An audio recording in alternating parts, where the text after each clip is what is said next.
اللہ رب العالمین والصلاة والسلام علی سید الانبیاء والمرسلین اما بعد فاعوذ باللہ من الشیطان الرجیم بسم اللہ الرحمن الرحیم لقد کان لکم فی رسول اللہ اسوۃ حسنہ صدق اللہ العظیم۔ آج میرا موضوع ہے حسن اخلاق کیا ہے اور رذائل اخلاق کیا ہے، اور ہم نے حسن اخلاق پہ کیسے زندگی گزارنی ہے۔ سب سے پہلے یہ جاننا ہوگا کہ حسن اخلاق کا مطلب کیا بنتا ہے۔ اخلاق خلق کی جمع ہے۔ حسن اخلاق کہتے ہیں کہ اچھی عادتوں کو، اگر رذائل اخلاق کہتے ہیں بری عادتوں کو۔ اللہ نہ کرے کسی انسان کے اندر بری عادتیں ہوں، ان کو کہتے ہیں یہ رذائل اخلاق والا بندہ ہے۔ اگر کسی کے اوپر اللہ تعالیٰ کا کرم ہو، اس کی اچھی عادتیں ہوں، پھر اسے کہیں گے حسن اخلاق والا، اچھی عادتوں والا بندہ ہے۔ اس کے بارے میں اللہ پاک نے قرآن پاک میں ارشاد فرمایا لقد کان لکم فی رسول اللہ اسوۃ حسنہ، سورۃ احزاب آیت نمبر 21 کا کچھ حصہ، پارہ نمبر 21۔ اللہ پاک نے ارشاد فرما دیا بے شک تمہارے لیے اللہ تعالیٰ کے رسول میں بہترین نمونہ موجود ہے۔ سبحان اللہ، دیکھو ہمارے اوپر کتنا اللہ تعالیٰ نے کرم کیا ہے، مہربانی فرمائی ہے، کیونکہ ایسا نبی عطا فرمایا جس کا اخلاق بھی بہترین تھا۔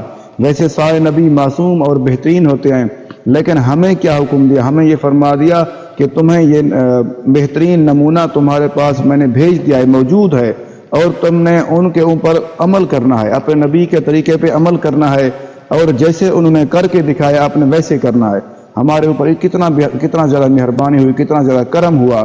اس لیے ہمیں بھی کوشش کرنی چاہیے ہم اسی طریقے کو اپنائیں۔ اس کا فائدہ یہ ہوگا کہ ہماری زندگی بہترین ہوگی، ہماری دنیا بھی بہترین ہوگی اور آخرت بھی بہترین ہوگی۔ اس کے بارے میں تھوڑی سی وضاحت کرنا چاہوں گا، بلکہ یہ کرنا چاہوں گا کیونکہ اللہ پاک نے جو فرما دیا کہ بہترین نمونہ بنا کے بھیج دیا ہے، اس کے بارے میں غور کرنا چاہیے کہ نمونہ کیسا تھا۔ اس کے بارے میں اللہ پاک نے قرآن پاک میں ارشاد فرمایا، اپنے نبی کے بارے میں اللہ پاک نے ارشاد فرمایا وَإِنَّكَ لَعَلَىٰ خُلُقٍ عَظِيمٍ، یہ سورۃ قلم آیت نمبر 4 پارہ نمبر 29۔ اللہ پاک نے ارشاد فرما دیا اور بے شک آپ صلی اللہ علیہ وسلم عظیم اخلاق پر ہیں۔ دیکھو اللہ پاک نے فرما دیا کیونکہ آپ کے پاس میں نے نمونہ ایک بھیج دیا ہے، بہترین اخلاق والا نمونہ بھیج دیا ہے، لیکن آگے فرما دیا کہ آپ ان کو اعلیٰ اخلاق دے کے بھیجا ہے، کیونکہ ہمارے نبی کریم صلی اللہ علیہ وسلم کے بارے میں گارنٹی بھی دی کیونکہ ان کا اخلاق بھی اعلیٰ ہے۔ اور آگے بھی اللہ پر ایک اور جگہ پہ قرآن پاک میں ارشاد فرمایا فَبِمَا رَحْمَةٍ مِّنَ اللَّهِ لِنتَ لَهُمْ وَلَوْ كُنتَ فَظًّا غَلِيظَ الْقَلْبِ لَانفَضُّوا مِنْ حَوْلِكَ، سورۃ آل عمران آیت نمبر 159 کا کچھ حصہ، پارہ نمبر 4۔ اللہ پاک نے ارشاد فرما دیا اے حبیب کریم صلی اللہ علیہ وسلم، اللہ تعالیٰ کی کتنی بڑی مہربانی ہے کہ آپ کو ان کے لیے نرم دل، اور آپ اگر سخت مزاج ہوتے، سخت دل ہوتے تو یہ لوگ ضرور آپ صلی اللہ علیہ وسلم کے پاس سے بھاگ جاتے۔ دیکھو اللہ پاک نے یہ واضح فرما دیا، ہمیں یہ چیز سمجھا دی، کیونکہ اللہ پاک کی کتنی زیادہ مہربانی اپنے نبی کے اوپر، مہربانی کر کے کیا کیا کہ آپ کو نرم دل بنا۔ اللہ پاک فرما دیا کہ آپ نرم دل ہیں اور نرم مزاج ہیں۔ اگر اللہ نہ کرے آپ کے اندر سخت مزاجی ہوتے یا سخت دل ہوتے، یہ جو صحابہ کرام، یہ جو آپ سے پیار کرنے والے یا جتنے لوگ تھے جنہوں نے آ کے اسلام قبول کیا، یا کافر لوگ بھی آپ کے بارے میں گارنٹی دیتے کہ صادق امین کے بارے میں، اور آپ پہ اعتماد کرتے، بلکہ پہلی صورتحال یہ ہوتی تھی کیونکہ جو لوگ اپنی امانتیں کسی نہ کسی کے پاس رکھتے تھے، کیونکہ سب سے زیادہ امانت ہمارے نبی کریم صلی اللہ علیہ وسلم کے پاس لوگ رکھتے تھے، کیونکہ ان کو یہ یقین تھا یہ ہماری امانت کہیں نہیں جائے گی، اس میں کسی قسم کی امانت کی کوئی خیانت نہیں ہوگی۔ اس لیے اللہ پاک نے یہ واضح فرما دیا کیونکہ آپ ایک نرم دل ہیں۔ اگر آپ سخت مزاج ہوتے، پھر جتنے لوگ آپ سے قریب ہیں یا آپ کے قریب رہتے ہیں یا آپ سے دور چلے جاتے۔ آگے کچھ احادیث مبارکہ عرض کرنا چاہوں گا حسن اخلاق کے بارے میں۔ حضرت جابر رضی اللہ عنہ روایت فرماتے ہیں کہ نبی کریم صلی اللہ علیہ وسلم نے ارشاد فرمایا اللہ تعالیٰ نے اخلاق کے درجات مکمل اور اچھے اعمال کے کمالات پورے کرنے کے لیے مجھ کو بھیجا۔ سبحان اللہ، دیکھو اللہ کے نبی نے ہمیں واضح فرما دیا اللہ پاک جتنے اخلاق کے اعلیٰ درجے تھے اور آپ کے اچھے اعمال کے کمالات کے درجے تھے، پورا کرنے کے لیے مجھ کو بھیجا۔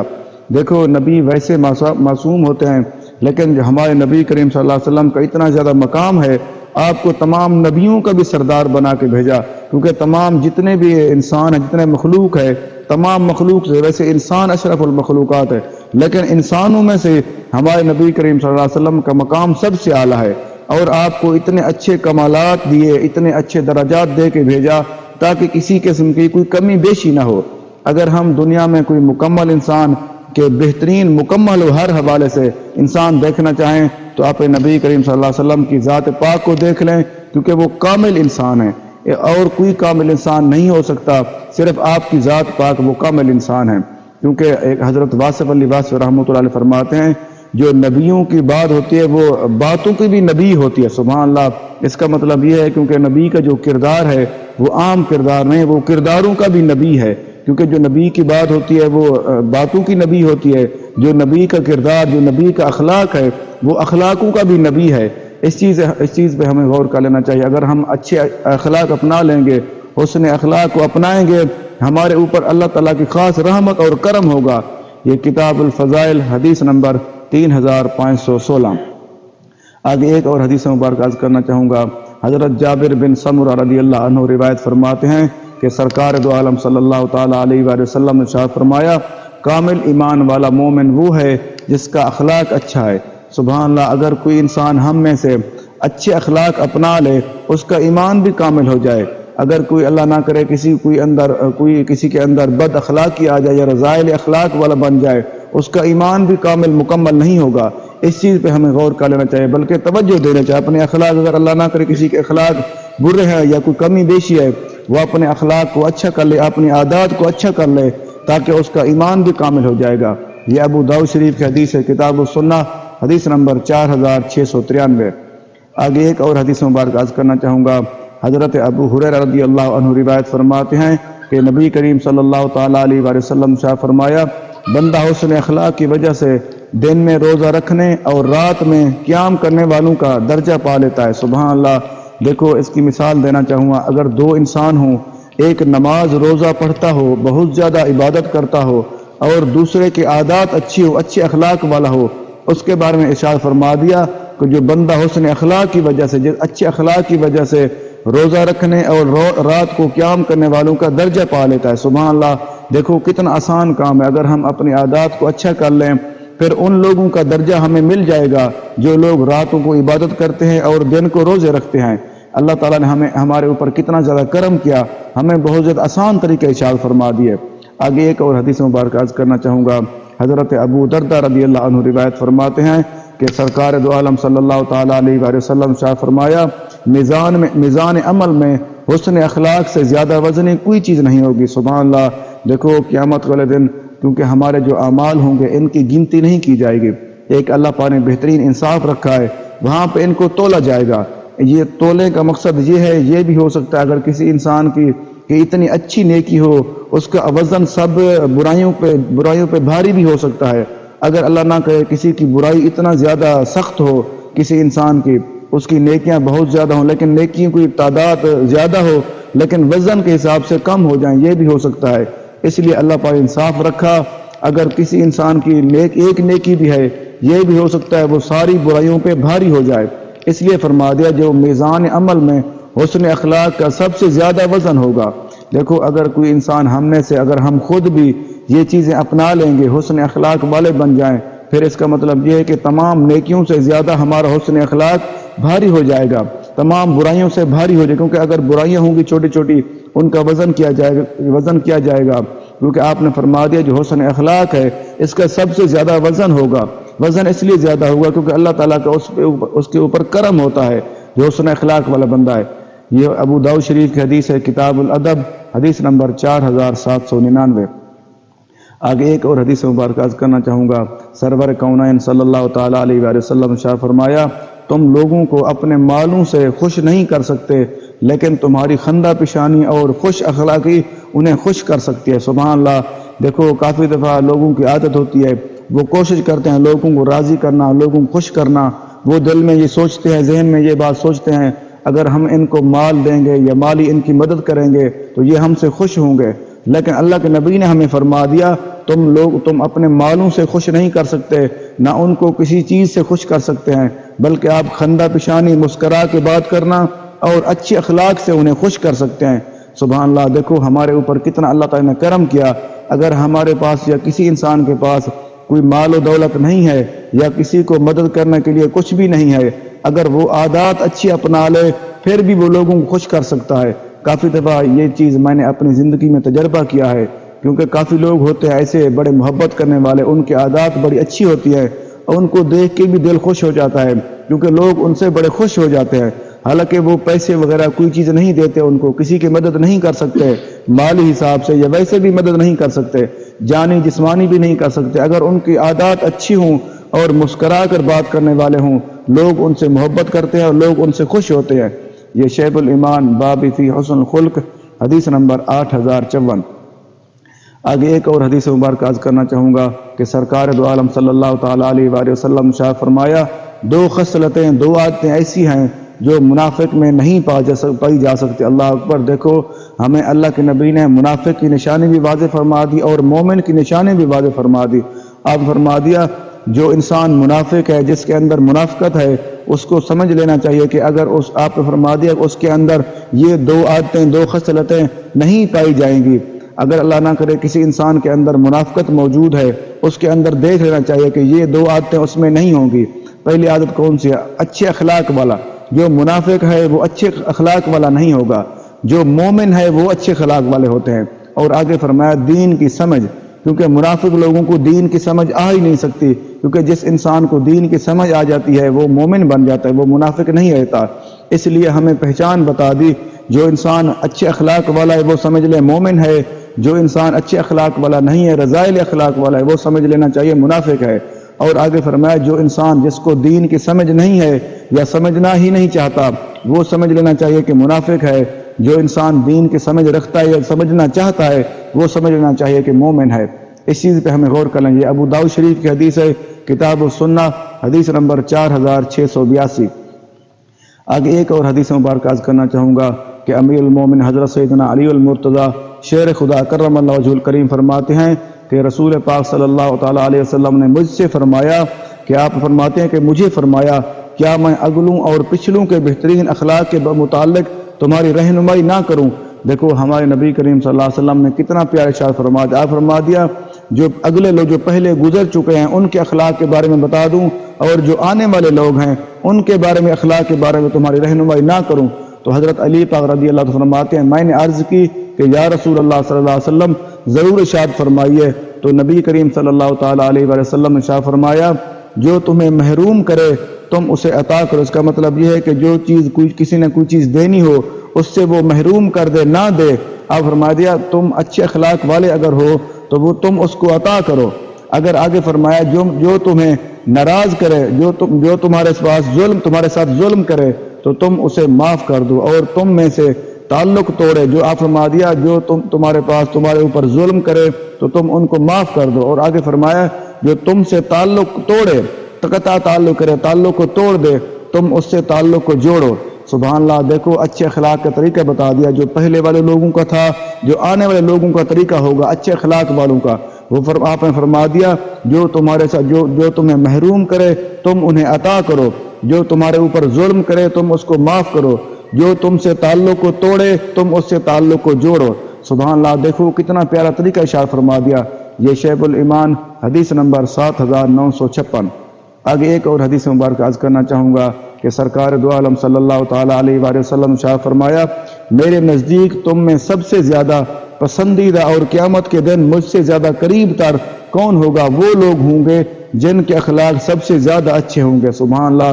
دیکھو ہمیں کتنا زیادہ کرم ملا، کتنا زیادہ کریم نبی ملے جنہوں نے فرمایا اگر کسی انسان کے اندر اچھے اخلاق ہیں وہ قیامت کے دن مجھ سے قریب ہوگا، اور آپ فرمائے وہ میرے ساتھ ہوگا۔ دیکھو کتنا اللہ تعالیٰ اور اس کے رسول پاک صلی اللہ علیہ وسلم کو وہ بندہ پیارا ہے، وہ بندہ اچھا لگتا ہے جس کے اخلاق اچھے ہو۔ آپ فرما دیا میرے وہ نزدیک تم میں سب سے زیادہ پسندیدہ پیارا وہ بندہ ہے، اور قیامت آپ فرما دیا دوسری بات فرمائی پہلے دنیا میں پیارا ہے، اور جب قیامت ہوگی قیامت کے دن مجھ سے زیادہ قریب تر وہ لوگ ہوں گے، وہ انسان ہوگا جس کا اخلاق اچھا ہے، جس کی عادات اچھی ہوں گی۔ سبحان اللہ! دیکھو کتنا آسان طریقہ ہے، اگر ہم اپنی عادات کو اچھا کر لیں تو ہم نبی کے محبوب پیارے بندے بن جائیں گے، اور قیامت والے دن ہمیں اپنے نبی کریم صلی اللہ علیہ وسلم اپنے قریب رکھیں گے۔ یہ ترمذی شریف کی حدیث ہے، کتاب البر والصلاۃ، حدیث نمبر 2025۔ آگے ایک اور حدیث مبارک عرض کرنا چاہوں گا۔ سرکار دو عالم صلی اللہ تعالیٰ علیہ وآلہ وسلم شاہ فرمایا، اگر حسن اخلاق کی کوئی شکل پیدا کی جاتی، وہ شکل سب سے خوبصورت شکل ہوتی۔ سبحان اللہ، دیکھو کتنی پیاری مثال ارشاد فرما دی۔ آپ فرما دیا اگر حسن اخلاق کی کوئی شکل، کیونکہ شکل ہم دیکھ سکتے ہیں، دیکھنے والی چیز کی مثال دی۔ آپ نے فرما دیا اگر کوئی حسن اخلاق کوئی شکل پیدا کی جاتی، وہ سب سے خوبصورت شکل ہوتی۔ اور آگے فرمایا اگر کوئی اللہ نہ کرے بد اخلاقی کوئی شکل پیدا ہوتی تو وہ سب سے بدصورت شکل ہوتی۔ کیونکہ دیکھو ہماری ایک سوچ ہوتی ہے، ہماری عادات ہوتی ہے، ہم اچھی چیز اور خوبصورت چیز کو دیکھتے ہیں، اس لیے آپ نے واضح فرما دیا اگر کوئی حسن اخلاق کی شکل پیدا ہوتی تو وہ سب سے زیادہ خوبصورت شکل، سب سے زیادہ خوبصورت، کیونکہ سب سے زیادہ سے مراد یہ ہے کہ بہت زیادہ خوبصورت ہوتی، جو چیزیں خوبصورت ہیں ان سے بھی زیادہ خوبصورت ہوتی۔ آپ نے فرما دیا اگر کسی بد اخلاقی کی شکل پیدا ہوتی وہ سب سے زیادہ بدصورت ہوتی، کیونکہ بدصورت چیزیں ہمیں ہماری آنکھ سے بہت زیادہ نظر آتی ہے۔ آپ نے فرما دیا جو چیزیں موجود ہیں ان سب سے زیادہ بدصورت ہوتی۔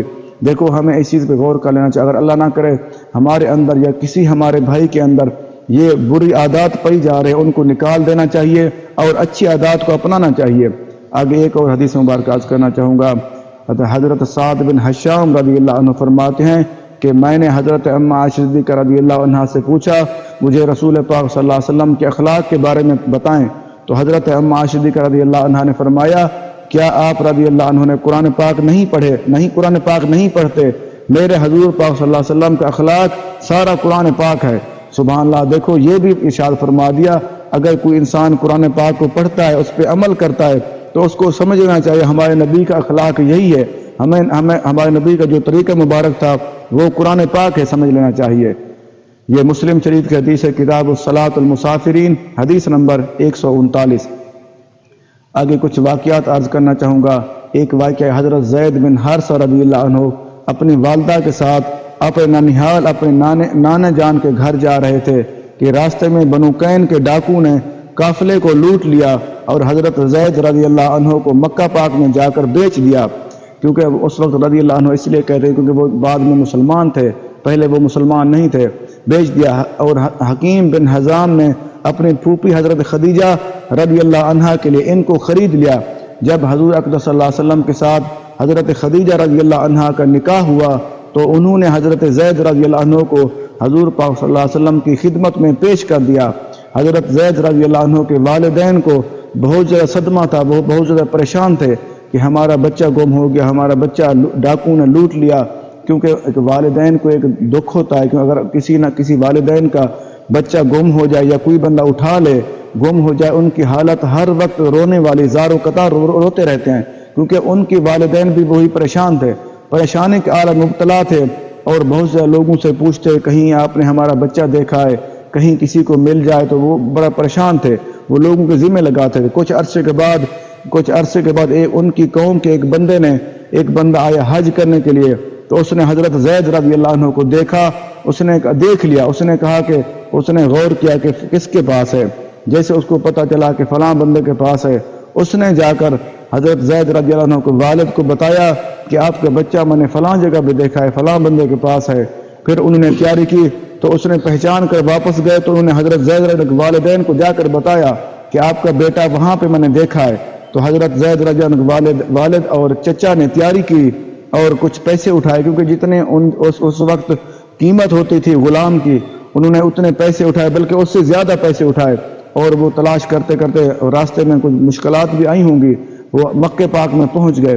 جیسے پہنچ گئے تو وہ سرکار دو عالم صلی اللہ علیہ وسلم کی خدمت میں حاضر ہو گئے، کیونکہ ان کو پتہ تھا کہ ان کے پاس وہ بچہ ہمارا موجود ہے۔ تو آ کر عرض کرنے لگے کہ ہم آپ صلی اللہ علیہ وسلم کے پاس پہنچے ہیں کہ ہم پر احسان فرماؤ، ہمارا بچہ ہمیں واپس کر دو، بلکہ جو جتنے پیسے ان کا فدیہ جو بنتا ہے، پیسے بنتا ہے، وہ ہم آپ کو دیتے ہیں، بلکہ اس سے زیادہ دیتے ہیں، آپ اس کو یہ بچہ ہمیں دے دیں۔ تو سرکار دو عالم صلی اللہ علیہ وسلم کے، کیونکہ آپ کریم ذات ہیں، آپ اعلیٰ اخلاق پر تھے، آپ فرمایا کہ اتنی سی بات ہے، آپ پریشان ہیں، آپ کے بیٹے کو ہم ابھی بلاتے ہیں۔ تو سرکار دو عالم صلی اللہ علیہ وسلم نے حضرت زید رضی اللہ عنہ کو بلایا اور بلا کر پوچھا کہ ان کو آپ جانتے ہیں؟ حضرت زید رضی اللہ عنہ عرض کی کہ جی میں جانتا ہوں، کیونکہ یہ ایک میرے والد ہیں، ایک میرے چچا ہیں۔ تو حضور پاک ارشاد فرمایا کہ بس اتنی سی بات، آپ پریشان ہیں، پھر وہ جیسے آپ نے فرمایا کہ آپ پریشان نہ ہوں، تو اس لیے کیونکہ آپ کا بچہ ہمارے پاس موجود ہے، آپ فرمایا آپ اس کو فدیہ بھی نہ دیں، اگر آپ یہ لے جانا چاہتے ہیں تو آپ اس کو لے جائیں، کیونکہ میں اس کو کچھ نہیں کہتا۔ تو پھر اس سے پوچھا حضرت زید رضی اللہ عنہ کہ آپ جانا چاہتے ہیں؟ حضرت زید نے عرض کی کہ یا رسول اللہ صلی اللہ علیہ وسلم کہ میں آپ کو چھوڑ کے ان کے ساتھ کیسے جا سکتا ہوں؟ تو پھر آپ صلی اللہ علیہ وسلم نے حضرت زید رضی اللہ اٹھایا اور اپنی گود میں بٹھا لیا۔ پھر وہ ان کے چچا اور ان کے والد بڑے خوش ہوئے، کیونکہ اتنے اخلاق والے انسان ہیں، اتنے اعلیٰ انسان ہیں، کیونکہ وہ خود ہی چھوڑ کے چلے گئے، کیونکہ آپ صلی اللہ علیہ وسلم کا اخلاق کریمہ اتنا زیادہ تھا، اتنی زیادہ پیار تھا، شفقت تھا، کیونکہ وہ خود ہی حضرت زید خود ہی رہنے کے لیے تیار ہو گئے۔ تو حضرت زید کے والد کہنے لگے کہ اے میرے بیٹے، تو غلامی کو پسند کرتا ہے، ہم تو آزاد کر لیں گے۔ اس نے کہا یہ مجھے غلامی سے زیادہ اچھی یہ غلامی مجھے آزادی سے بھی زیادہ اچھی ہے، کیونکہ اتنے اخلاق والے اتنے پیار والے بندے ہیں۔ ہمیں اس چیز پہ غور کر لینا چاہیے، اگر ہمارے پاس کوئی بندہ آ جائے یا کسی کو ہم ملیں، جب ملنے کے بعد وہ بندہ کہتا ہے میں اس سے مل کے بڑا تنگ ہوا ہوں، کیونکہ ہمارے اخلاق اتنے زیادہ گر چکے ہیں، اگر ہم اچھے اخلاق والے بن جائیں تو جتنے لوگ ہم سے ملیں وہ خوش ہو کر جائیں گے۔ اس لیے ہم نے وہ نبی کریم صلی اللہ علیہ وسلم والا اخلاق نہیں اپنایا ہوا، اگر ہم وہ اخلاق اپنا لیں تو ہمارے سارے لوگ ہم سے یہ خوش ہوں گے۔ اس چیز پہ ہمیں غور کر لینا چاہیے۔ یہ اصحاب الفی تمیز صحابہ کتاب میں ہے۔ آگے کچھ اور واقعہ عرض کرنا چاہوں گا، ایک اور واقعہ عرض کرنا چاہوں گا۔ مدینہ پاک میں ایک دیوانی عورت رہتی تھی، تو سرکار دو عالم صلی اللہ علیہ وسلم کی خدمت اقدس میں حاضر ہو کر عرض کرتی کہ یا رسول اللہ صلی اللہ علیہ وسلم میرے کام ہیں وہ کر دیجئے، تو سرکار دو عالم صلی اللہ علیہ وسلم کا ہاتھ پکڑ لیتی اور آپ کو بازار میں لے جاتی، تو سرکار دو عالم صلی اللہ علیہ وسلم ان کے ساتھ چلے جاتے، اس بوڑھی کے ساتھ اس کے دیوانی کے کام کر دیتے، بلکہ اس کو فرماتے جتنے بھی کام ہوں جو بھی کام ہو آپ مجھے بتایا کریں، میں آپ کا کر دوں گا۔ دیکھو ہمیں بھی یہی عادت اپنا لینی چاہیے۔ اگر کسی انسان کو ہماری ضرورت ہو، ہمیں اس کی ضرورت کے وقت کام آنا چاہیے، ان کے سارے کام کر دینے چاہیے۔ جس انسان کو ہماری ضرورت ہو اس کے کام کرنے چاہیے، کیونکہ ہمارے نبی کریم صلی اللہ علیہ وسلم کا طریقہ مبارک کتنا پیارا تھا۔ آپ اس دیوانی کے بھی کام کر دیتے، بلکہ کسی کے انسان کا کوئی کام ہوتا، آپ اتنے امام الانبیاء ہو کے آپ ان کے ساتھ چلے جاتے، ان کے کام کر دیتے۔ ایک اور واقعہ عرض کرنا چاہوں گا۔ جب سرکار دو عالم صلی اللہ علیہ وسلم نے مکہ پاک کو فتح کیا، تو آپ صلی اللہ علیہ وسلم نے اعلان فرمایا جو ابو سفیان کے گھر میں داخل ہو جائے اس کو بھی امان ہے، اور جو اپنے گھر کا دروازہ بند کر لے اس کو بھی امان ہے، اور آپ نے فرما دیا جو ہتھیار پھینک دے اس کو بھی امان ہے، اور آپ نے فرمایا جو حرم پاک میں داخل ہو جائے اس کو بھی امان ہے۔ اور ہمیں تھوڑا سا غور کر لینا چاہیے، کیونکہ وہی لوگ تھے جن لوگوں نے آپ صلی اللہ علیہ وسلم کے ساتھ ظلم و ستم کیے تھے، اور اتنے ظلم کیے آپ جب نماز کے لیے نماز پڑھتے تو آپ کے اوپر وہ اوجھڑیاں ڈال دی جاتی اونٹ کی، آپ کو تکلیفیں دیتے، آپ کو پتھر مارتے، لیکن جب آپ کے پاس صحابہ بھی آ گئے، طاقت بھی زیادہ آ گئی، ویسے امام الانبیاء کے پاس بہت زیادہ طاقت تھی، لیکن ظاہری صحابہ کرام اس وقت موجود نہیں تھے اور بہت زیادہ وہ تکلیفیں دیتے تھے وہ لوگ، پھر بھی آپ کرم فرماتے، ان کے اوپر رحم فرماتے۔ جب سے آپ صلی اللہ علیہ وسلم نبوت فرمایا تب تک تکلیفیں دیتے رہے، کیونکہ یہ فتح مکہ ہوئی 8 ہجری کو، کیونکہ آپ صلی اللہ علیہ وسلم نے پہلے بھی آپ صلی اللہ علیہ وسلم کے ساتھ ان لوگوں نے جنگیں کی تھی، لیکن پھر بھی آپ نے اتنا زیادہ کریم، اتنا اعلیٰ اخلاق والے تھے، آپ نے ان کو معاف فرما دیا۔ اتنا اخلاق تھا کہ آپ صلی اللہ علیہ وسلم نے سب کو معاف فرما دیا۔ اگر آپ صلی اللہ علیہ وسلم جنگ کرتے تو وہ آپ صلی اللہ علیہ وسلم سے بہت زیادہ لوگ وہ تھوڑے تھے، تقریباً 10,000 کا لشکر آپ کے ساتھ موجود تھا اس وقت، کیونکہ آپ صلی اللہ علیہ وسلم کی زندگی مبارکہ پہ عمل کرتے ہوئے طاقت کے باوجود ہمیں یہ سبق دیا گیا، درس دیا گیا، اگر آپ کے پاس طاقت بھی موجود ہے پھر بھی لوگوں کے اوپر مہربانی کیا کریں اور ان کے اوپر کرم کیا کریں۔ اس چیز پہ ہمیں غور کرنا چاہیے، لوگوں کو معاف کر دینا چاہیے۔ آگے ایک اور واقعہ عرض کرنا چاہوں گا۔ ایک دن سرکار دو عالم صلی اللہ علیہ وسلم ایک جنگ سے واپس تشریف لا رہے تھے، تو راستے میں ایک درخت کے نیچے آرام فرما رہے تھے، تو آپ صلی اللہ علیہ وسلم نے اپنی تلوار کو اوپر لٹکا دیا، تو کچھ دیر کے بعد ایک کافر نے آ کر جس کا نام غورث بن حارث تھا، آپ صلی اللہ علیہ وسلم کی تلوار مبارک اتار کر کہنے لگا اے محمد اب آپ کو مجھ سے کون بچائے، کیونکہ وہ کافر لوگ تھے، دشمن تھے، اب آپ کو مجھ سے کون بچائے گا؟ تو سرکار دو عالم صلی اللہ علیہ وسلم کی آنکھ مبارک کھلی، تو آپ نے دیکھا اس بندے نے تلوار اٹھائی ہوئی ہے، وہ بندہ یہ کہہ رہا ہے بار بار اب آپ کو مجھ سے کون بچائے گا؟ تو سرکار دو عالم صلی اللہ علیہ وسلم نے فرمایا مجھے میرا اللہ بچائے گا۔ تو جیسے آپ نے 3 دفعہ فرمایا، آپ صلی اللہ علیہ وسلم کی آواز مبارک اتنا گرجدار تھی، اتنا زیادہ اس میں جوش تھا، وہ کانپنے لگا، اس کے ہاتھ سے تلوار گر گئی۔ پھر ہمارے نبی کریم صلی اللہ علیہ وسلم نے وہ تلوار اٹھا لی۔ آپ نے فرمایا کہ اب آپ کو مجھ سے کون بچائے گا؟ اس نے عرض کی آپ رحمت للعالمین ہیں، آپ مجھے معاف فرما دیں، آپ ایک رحیم ہیں، آپ کرم فرمائیں۔ پھر آپ نے فرمایا کہ تو کلمہ پڑھ لے، مسلمان ہو جا۔ اس نے کہا میں مسلمان نہیں ہوتا، میں کلمہ نہیں پڑھتا۔ پھر بھی آپ صلی اللہ علیہ وسلم فرمایا چلو کوئی بات نہیں، میں تمہیں معاف کر دیتا ہوں۔ دیکھو ہمارے نبی کریم صلی اللہ علیہ وسلم کتنا زیادہ رحیم، کتنا زیادہ رحمت للعالمین نبی ہیں۔ آپ نے اپنے دشمن کو بھی معاف فرما دیا۔ ہم کیا کرتے ہیں؟ ہم اپنی ضد اور انا پہ آ جاتے ہیں اور ان کو کیا کرتے ہیں؟ ان کو تکلیفیں دینا شروع کر دیتے ہیں، یا ہم کہتے ہیں ہم معاف نہیں کرتے کیونکہ اس نے کلمے سے بھی انکار کر دیا، وہ کافر ہی رہا۔ پھر بھی آپ نے اتنا زیادہ کرم کیا، مہربانی فرمائی، آپ نے اس کو معاف فرما دیا، بلکہ جان دشمن کو بھی معاف فرما دیا۔ صحیح بخاری شریف کی حدیث ہے، کتاب المغازی جلد نمبر 3 صفحہ نمبر 60، حدیث نمبر 4135۔ آگے ایک اور واقعہ عرض کرنا چاہوں گا۔ حضرت عبداللہ بن حمزہ رضی اللہ عنہ فرماتے ہیں کہ میں نے ایک دن سرکار دو عالم صلی اللہ تعالیٰ علیہ وسلم سے کوئی چیز لی تھی، کچھ پیسے دینے تھے اور کچھ دے دیا اور کچھ دینے تھے۔ میں نے عرض کی آؤ میرے ساتھ، میں آپ کو پیسے دوں، تو میرے ساتھ آ گئے۔ تو میں نے عرض کی آپ میرے گھر سے کچھ دور رک جائیں، میں لے کر آتا ہوں۔ جیسے میں اپنے گھر میں گیا تو میں گھر میں جا کے بات ہی بھول گیا، کیونکہ وہ بات میرے ذہن سے ہی نکل گئی۔ مجھے 3 دن کے بعد، مسلسل 3 دن کے بعد یاد آیا تو میں فوراً گیا۔ کیا دیکھتا ہوں کہ سرکار دو عالم صلی اللہ علیہ وسلم وہاں پہ موجود ہے، میرا انتظار فرما رہے ہیں۔ دیکھو کتنا زیادہ کرم، کتنا زیادہ مہربانی، کیونکہ آپ وہ 3 دن، وہ صحابی عرض کرتے ہیں وہ میں 3 دن کے لیے بھول گیا تھا۔ جیسے 3 دن کے بعد مجھے یاد آیا تو میں نے جا کر دیکھا تو نبی کریم صلی اللہ علیہ وسلم میرا انتظار فرما رہے ہیں۔ جیسے میں پہنچا تو میں نے دل میں سوچا کہ ناراض ہوں گے، لیکن اب جب جیسے پہنچا تو سرکار دو عالم صلی اللہ علیہ وسلم ارشاد فرمایا کہ تو نے مجھے بہت زیادہ تکلیف دی ہے، تو بس پھر معاف فرما دیا، لیکن اسی وقت ہی معاف فرما دیا۔ اور یہ واقعہ اعلان نبوت سے پہلے کا ہے۔ سبحان اللہ، دیکھو کتنا زیادہ کریم، کتنا زیادہ بہترین بنا کے اللہ پاک نے اپنے نبی کو بھیجا ہے۔ یہ بخاری شریف کی حدیث ہے، وہ مسلم شریف میں بھی ہے۔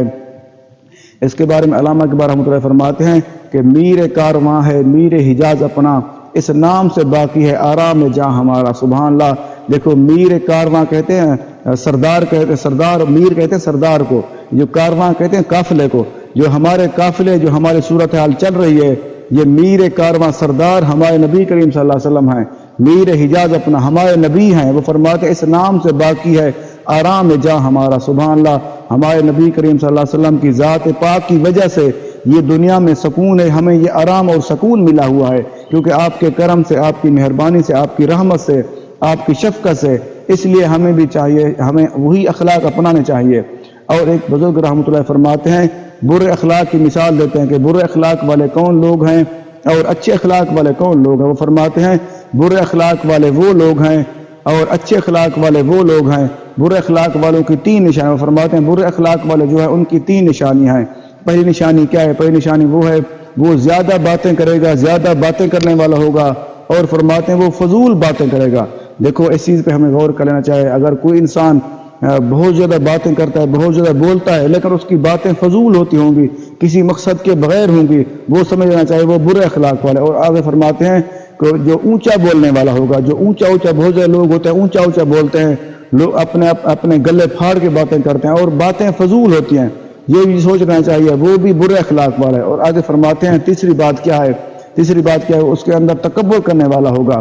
جو برے اخلاق والا بندہ ہوگا وہ تکبر کرنے والا ہوگا، اور اچھے اخلاق والا وہ ہے جو وہ تکبر نہیں کرے گا۔ دیکھو ہم اس چیز پہ غور کر لینا چاہیے، جو برے اخلاق والا ہے وہ کم باتیں کرے، اگر بات کرے گا تو وہ اچھی بات ہوگی، وہ فضول بات نہیں ہوگی، وہ مقصد کے ساتھ مقصد کی بات ہوگی۔ اور دوسرا فرماتے ہیں اونچا بولنے والا، جو برے اخلاق والا، جو کم بولنے والا، آہستہ بولنے والا ہوگا اور بولے گا تو اچھی بات کرے گا، وہ سمجھ لینا چاہیے وہ اچھے اخلاق والا ہے۔ اور آگے فرماتے ہیں تیسرا، جو تکبر کرنے والا ہوگا، جس انسان کے اندر تکبر ہوئے، اپنے آپ کو بہتر سمجھتا ہے، لوگوں کو حقیر سمجھتا ہے، اور اللہ تعالیٰ اور اس کے رسول پاک صلی اللہ علیہ وسلم کے احکامات کو کم سمجھتا ہے، اپنی باتوں کو بہتر سمجھتا ہے، وہ سمجھنا چاہیے وہ تکبر والا ہے، وہ برے اخلاق والا ہے۔ اگر کوئی انسان، کسی انسان کے اندر عاجزی ہے تو وہ سمجھ لینا چاہیے وہ اچھے اخلاق والا ہے۔ اور شیخ واسطی رحمۃ اللہ فرمایا جس کا نہ کسی کے ساتھ جھگڑا ہو نہ اس کے ساتھ کسی کا، وہ فرماتے ہیں اچھے اخلاق والا بندہ وہ ہے نہ کسی کے ساتھ کسی کا جھگڑا ہو، جس کا نہ کسی کے ساتھ جھگڑا ہو اور نہ اس کے ساتھ کسی کا جھگڑا۔ اس کا مطلب یہ ہے نہ وہ کسی سے ناراض ہوتا ہو نہ لوگ اس سے ناراض ہوتے ہوں، وہ بندہ اچھے اخلاق ہے۔ ناراض سے مراد یہ ہے نہ کسی کے ساتھ جھگڑا کرتا ہوگا نہ لوگ اسی کے ساتھ جھگڑا کرتے ہوں گے، اس لیے وہ اچھے اخلاق والا۔ اگر اللہ نہ کرے کوئی انسان کسی کے ساتھ جھگڑا کرتا ہے یا اس سے لوگ جھگڑا کرتے ہیں، وہ سمجھ لینا چاہیے اچھے اخلاق والا نہیں ہے، برے اخلاق والا ہے۔ اور اللہ تعالیٰ سے دعا ہے کہ اللہ تعالیٰ ہم سب کو اپنے نبی کریم صلی اللہ علیہ وسلم کے طریقے مبارک پہ چلائے اور ہمیں خود کو بھی کوشش کرنے کی توفیق عطا فرمائے۔ اگر ہم سے کوئی غلطی کمی بیشیاں ہو گئی ہیں اللہ تعالیٰ معاف فرمائے، آمین۔ اللہ حافظ۔